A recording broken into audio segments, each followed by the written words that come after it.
Before the United States annexed Hawaii on August 12, 1898, the island group was ruled as a kingdom by the native Hawaiians. This poignant story tells the tale of Princess Kailani, the last successor to the throne. Princess Victoria Kauekiu Kailani Lunalilo Kalani Nulari Lapalapa Cleghorn was born on October 16, 1875. Her mother was known as Like, and her father was a prominent Scottish businessman, Archibald Scott Cleghorn. Kailani means highest point in the sky, or the royal sacred one. The expectation was that Kailani would eventually become queen. However, when Kailani was 11 years old, a large school of bright red fish gathered near the beach. In Hawaii, this was seen as a sign of death in the family, and Like predicted that Kailani would never marry and never ascend the throne. On the orders of the ruling king and queen, Kailani was sent to England in 1889 at the age of 13 for formal education in preparation for her future role as queen. She excelled in history, mathematics, literature, Latin, and learned French and German. Despite missionary opposition to surfing, Kailani persisted in pursuing her great love for the sport, even during her time in England. The Hawaiian monarchy was skilled in surfing, but the missionaries considered it unholy. By the end of the 1800s, surfing had nearly disappeared, but Kailani persisted in facing the waves every day.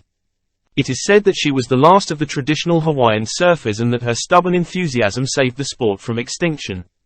During her stay in England, Princess Kailani met many celebrities and made numerous friends, including Robert Louis Stevenson, the author of Treasure Island. In 1893, plans were made to introduce her to Queen Victoria, but shocking news from Hawaii disrupted these plans. Queen dethroned. Monarchy revoked. Kailani responded by sending a letter to Grover Cleveland, the then President of the United States, and traveled to America, stating, "I am coming to Washington to plead for my throne, my nation, and my flag."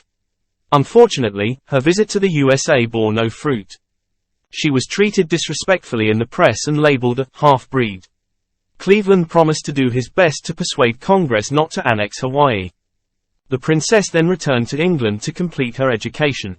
The United States officially annexed Hawaii on August 12, 1898. Princess Kailani wore black and declared, "It was bad enough to lose the throne, but infinitely worse to have the flag go down."